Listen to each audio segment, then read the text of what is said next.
Thank you for the introduction, Yardley. I'm super excited to be here today. And I'll just kick it off. This is probably how you all feel, not sure where to go, which direction, which way is success. Do you go left? Is that the path to success? Do you turn right? And even worse, you probably feel like you're lost in a foreign country where you have no idea what the signs say. But lucky for you and lucky for me, I grew up in the Netherlands and these signs are in Dutch. And so I at least know what it says, what happens if we turn left and where might we go if we turn right. And so I don't know which direction is correct, but I do feel a little bit more confident about which direction to take, and that's exactly the feeling I want to leave you with today. Just that little bit more extra confidence that you get. I'm not going to teach you Dutch, I promise. But I do want to share my other passion with you guys, which is user research. So you can think of user research as your Google Translate. Google Translate won't tell you what to order at a restaurant. It won't tell you which direction to take. But it does make you feel way more awesome and confident about the decisions that you have to make. And I'm going to share with you how I've successfully collaborated with product to unlock us on some really tough decisions at some of the startups that I currently work at and that I've worked at in the past. And there's 3 situations in particular where I really like applying, especially qualitative user research. And I'll go through each of these. And I realize that you're all here because you've already bought into user research. But I also know that you have limited runway. You want to build something that works quickly. And hopefully some of the ideas I share with you today will help you do that. This first question, should we say yes to every user request? Totally natural that you want to appease your early customers. They're the early adopters. You love the product that you built. They love it. You want to help them and you want to please them. And we should absolutely be listening to our early users. But we shouldn't be building exactly what they ask for, every feature that they ask for. And for one, it's because people don't actually know what they need. And what they ask for isn't the same. There are so many versions of this cartoon out there, and I love it. And obviously, it pokes a little fun at some of the people we might work with in the process. But a user might ask for a 3-tier swing, but actually need a tire swing. And the only way to uncover what they actually truly need that you can provide for them is talking to them. You have to go talk to your users. And not talk to them like asking them what features they want or how they might improve your product, but actually trying to find out what they're trying to accomplish. I love the Jobs to be Done framework for this, and I'm happy to talk about Jobs to be Done all day. You can find me in a break. But I really like that advice on trying to find out what job your users are trying to accomplish. So not focus on the features, because they're suggesting a feature to you that they think is the solution to the problem, but they're thinking small. They don't know what's possible. They don't know what's out there. It's also amazing what happens when you just listen to your customers.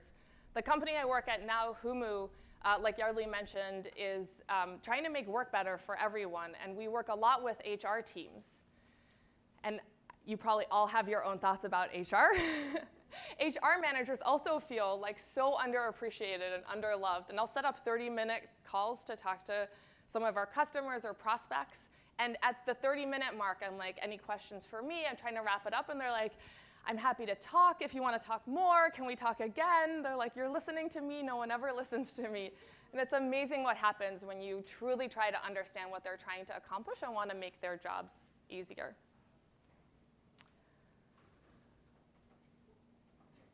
In an ideal world, when you listen to what your customers are trying to accomplish, you might actually have that solution already built. And so if someone says they're trying to accomplish a problem and they ask for a specific feature, ideally you can say, you know what, I hear your problem. We have this other solution for that. That doesn't always happen, but it does. And you can explain why. It makes you look like an expert and makes you look confident. In another situation, though, someone might ask for a feature, and you know it's not the right one. And a little bit of user research can help explain why that's not the right one. So the same company that I just mentioned, Humu, one of the ways we try to change how people feel at work is by nudging both employees and managers. These are really small steps and actions you can take that over time build up to really big change. And here's an example of one of the nudges that we send. And it's not so much about the nudge, but one of the top feature requests that we get from our customers asking us to customize who the nudge comes from. And when I started at Humu in May, this was the #1 problem that everyone at the company, I was like meeting with everyone, doing one-on-ones, and they were like, can you help us figure this out? Because we don't know what to tell our customers when they ask for this.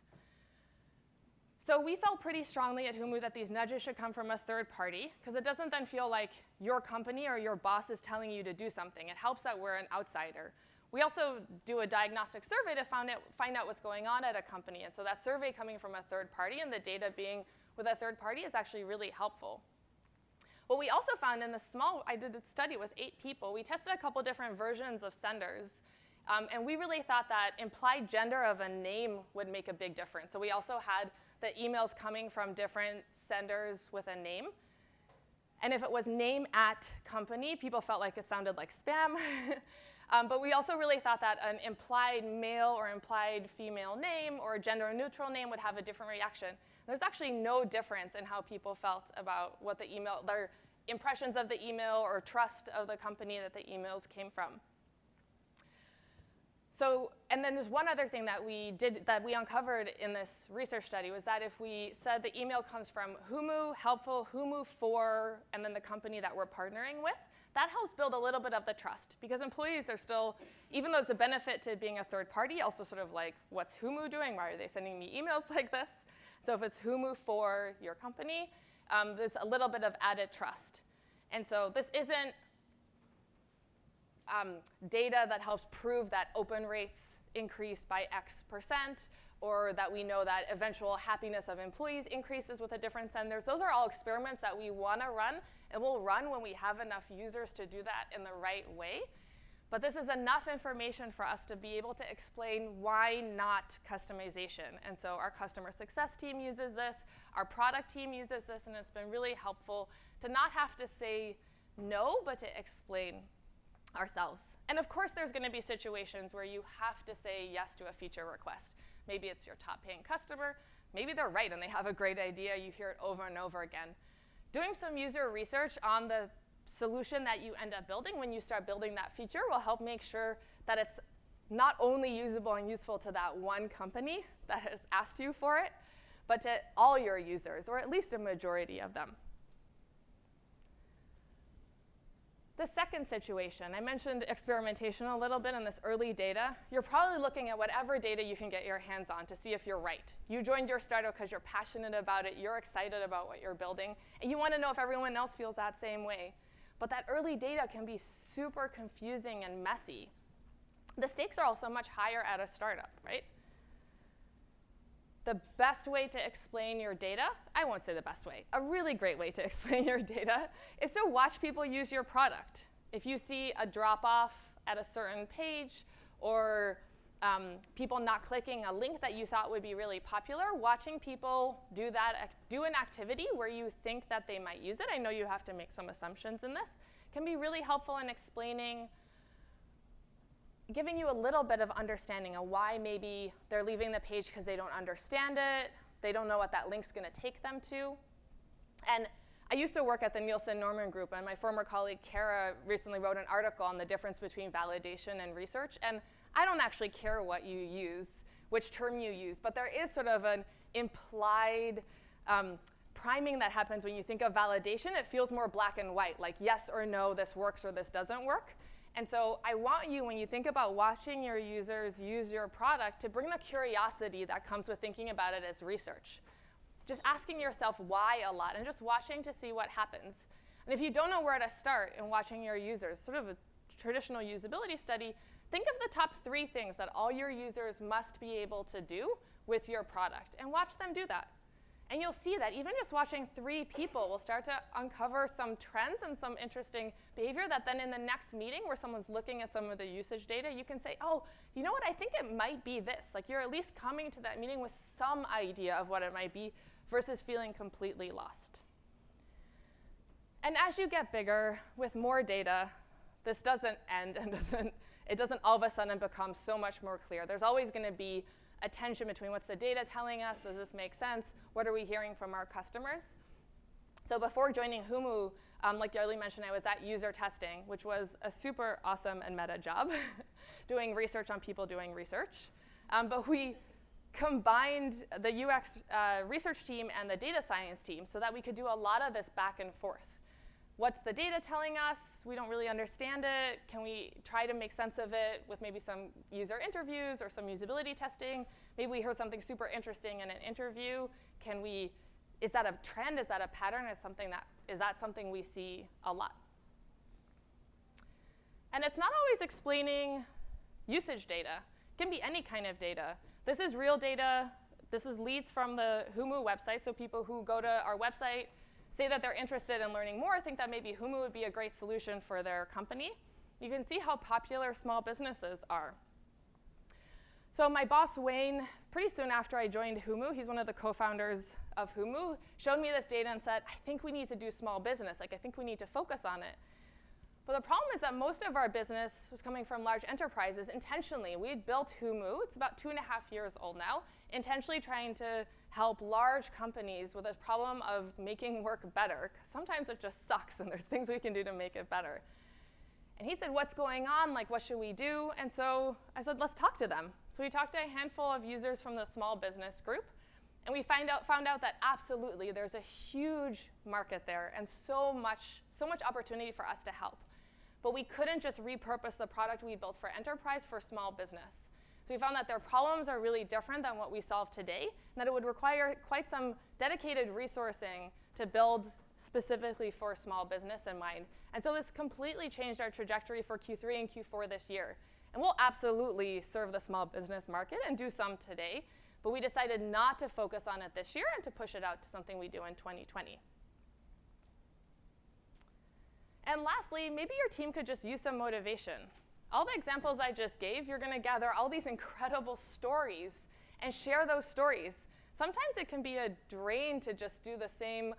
It's such hard work, and maybe you're working on something small that isn't like the thing that you joined the company for, but hearing the impact that your product is having on your users is really, really powerful. One of our advisors at Humu, Adam Grant, has done a lot of research on this and has found that if you share the positive impact of your product or your solution to your users, it actually makes employees work harder and feel more committed to their job. So this is an example of a small way to do this. I talked to one of our users. I actually just watch our support tickets come in, and someone had written in that they love the nudges that we send. And so I followed up. I asked our customer success manager for that company if it was okay if I followed up, and I talked to her. She shared this amazing story about how she, because of a nudge from Humu, has been appreciating her colleagues for the little things they do when they go above and beyond, and she leaves handwritten notes on their desks, which is super sweet. So I decided to share it with a small project team that I was working on. And the CEO, Laszlo Bach, wrote back that his heart just grew 2 sizes. And he's obviously passionate. He came up with this company and it made such a big difference. But I also firmly believe in sharing your stories loudly and proudly. These are big, giant poster boards that we put up in the kitchen at user testing to share. These are user journeys. And so we came up with a visual metaphor to show people what it takes to set up a research study in user testing and outside. Also show where the pain points and the frustration lie and explain where our product is making things really hard for our users. And then we also invited people at the company to draw what they wanted the journey to be as a way to draw people in. And I'll wrap up by addressing the elephant in the room, because I'm a user researcher talking to a room full of product managers at a startup who probably feel like they can't hire a researcher. So should you hire one? I have to say yes, but probably not for the reasons that you think. Hiring a researcher at a startup is just going to make your life easier. Researchers can help enable you make the connections that you want to make to your customers. Researchers are also a really good synthesizer, so there's a whole lot of input, and now what do we do with all these insights coming from support, from sales, from talking to our customers? How do we make sense of all of this? And then lastly, researchers will tell you what not to research. I spend so much of my time in meetings telling people not to research something, because I know when it's a waste of time. So to make sure when is it actually going to be helpful and when not. And here's the thing, the role of the researcher is really changing. We're moving away from being the ones at a company to do all the research and to be the voice of the customer, to enabling everyone else to make these connections to our customers. So you are now empowered and armed to be able to tackle those wayfinding cues from the first slide that I shared. And I'm just kidding. You shouldn't learn Dutch. It's not worth it. But you do now have a new superpower, user research. Thank you.